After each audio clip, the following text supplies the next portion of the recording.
Hello friends, welcome to SashtiFoodPark. இன்னைக்கு வீடியோவில் veg noodles எப்படி செய்கிறதுன்னு பார்க்கலாங்க. இது கடைகளில் கொடுக்கக்கூடிய அதே டேஸ்ட்டில் ஹெல்த்தியாக எப்படி வீட்டில் செய்கிறதுன்னு பார்க்கலாம் வாங்க. ஃபஸ்ட்டு தண்ணியை சூடு பண்ணி தண்ணி நல்லா கொதிக்கும் போது இந்த நூடுல்ஸை அதில் போட்டுடலாம். போட்டுட்டு இதை கையில் எடுத்து அழுத்தி பார்க்கணும். அழுத்தி பார்க்கும்போது இது முக்கால்வாசி வெந்திருக்கணும். ரொம்ப அதிகமாக வேகக்கூடாது, கரெக்டாகவும் வெந்திருக்கக்கூடாது. முக்கால்வாசி வெந்துச்சுன்னா போதும். அதுக்கப்புறம் இதை எடுத்து உடனடியாக பச்சை தண்ணியில் போட்டுடணும், இதோட ஹீட்டெல்லாம் போகிறதுக்காக. அதுக்கப்புறம் இதை வடிகட்டி இந்த மாதிரி ட்ரையாக எடுத்து வச்சுக்கணும். அடுத்து பீன்ஸு, இதை கட் பண்ணுறதுக்கு முன்னாடியே முழுசாக இருக்கும்போதே இதை வாஷ் பண்ணி தண்ணியெல்லாம் தொடச்சிட்டு இந்த மாதிரி சின்ன சின்னதாக கட் பண்ணி எடுத்து வச்சுக்கணும். நெக்ஸ்ட்டு கேரட்டை இந்த மாதிரி துருவி எடுத்து வச்சுக்கலாம். அடுத்து முட்டைக்கோஸை நீளமாக ஸ்லைஸாக கட் பண்ணி எடுத்து வச்சுக்கலாம். இப்போ கடாயில் எண்ணெய் சேர்த்தாச்சு. எண்ணெய் ஹீட் ஆனதும் 2 எக்கு இதில் சேர்த்துக்கிறோம்.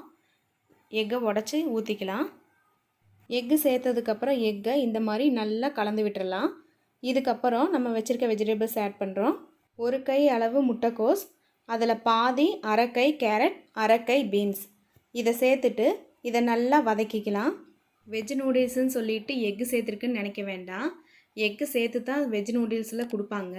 எக்கு சேர்த்தா தான் டேஸ்ட்டும் வரும். இதையே 2 நிமிஷம் கைவிடாமல் நல்லா ஃப்ரை பண்ணணும். இதுக்கப்புறம் இதில் வேக வச்ச நூடுல்ஸை ஆட் பண்ணுறோம். பெரியவங்களாக இருந்தாங்கன்னா ஒருத்தர் சாப்பிட்ற அளவுக்கு நூடுல்ஸ் சேர்த்துக்கோங்க. சின்னவங்களாக இருந்தாங்கன்னா 2 பேர் சாப்பிட்ற அளவுக்கு நூடுல்ஸ் சேர்த்துட்டு இதை நல்லா வதக்கிக்கலாம். நூடுல்ஸில் எல்லா பக்கமும் இந்த வெஜிடபிள்ஸ் இருக்கிற மாதிரி நூடுல்ஸை பிரித்து இதை நல்லா வதக்கிக்கணும். நூடுல்ஸ், வெஜிடபிள்ஸ் இது எல்லாமே நல்லா மிக்ஸ் ஆனதுக்கப்புறம் இதில் ஹாப்பிமா பவுடர் இதில் சேர்த்துக்கலாம். கடைகளில் ஹாப்பிமா பவுடர்னு சொல்லிட்டு 10 ரூபா பேக்கெட் இருக்குது. இதில் நான் 3/4 வாசி சேர்த்துக்கிறேன். இந்த பவுடர்லையே இந்த டிஷ்ஷுக்கு தேவையான அளவு உப்பு இருக்கிறதுனால இதுக்குன்னு தனியாக நம்ம உப்பு சேர்க்க தேவையில்லை. இந்த பவுடர் சேர்க்கும்போது கொஞ்சம் கொஞ்சமாக சேர்த்து டேஸ்ட் பார்த்துட்டு சேருங்க.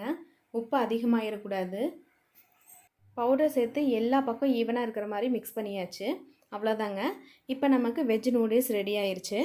எப்பெல்லாம் நூடுல்ஸ் சாப்பிட்ணுன்னு ஆசை வருதோ அப்போல்லாம் வீட்டிலையே குயிக்காக டேஸ்ட்டாக செஞ்சிடலாம். இந்த வீடியோ பிடிச்சிருக்குன்னு நினைக்கிறேன். பிடிச்சிருந்தால் லைக் பண்ணி ஷேர் பண்ணிடுங்க. நீங்கள் இன்னும் நம்ம சேனலுக்கு சப்ஸ்கிரைப் பண்ணலைன்னா மறக்காமல் சப்ஸ்கிரைப் பண்ணிடுங்க. நம்ம சேனலில் ஃப்ரெண்ட்ஸ் அண்ட் ஃபேமிலிக்கு ரெஃபர் பண்ணுங்கள்.